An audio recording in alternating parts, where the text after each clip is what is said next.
বউ, আমি মাধ্যমিক পরীক্ষা দিতে যাচ্ছি, আশীর্বাদ দাও।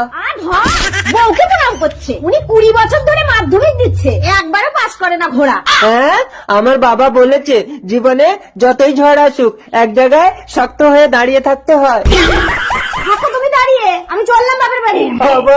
ও বউ যেও না, এবার একটা কল করেছি, আমি পাস করবই। ঠিক আছে, যদি মাধ্যমিকে পাস করো তাহলে আসবো, আর যদি মাধ্যমিকে ফেল করো আর কোনোদিনই আসবো না।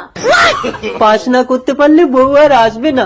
বইয়ের পাতা ছিঁড়ে নিয়ে গিয়ে দেখে দেখে সব লিখবো, জুতের মধ্যে ঢুকিয়ে নেই, আর এটা প্যান্টের মধ্যে। এবারে আমি 100-র মধ্যে 150 নাম্বার তুলবো। যাই, পরীক্ষা দিয়ে আসি। বউ, ভালো পরীক্ষা দিয়েছি, ফার্স্ট হবো। তুমি বাড়ি চলো। কি পরীক্ষা দিয়েছো? বাংলা। এই তো, এই টুকলি দেখে আমি সব লিখেছি।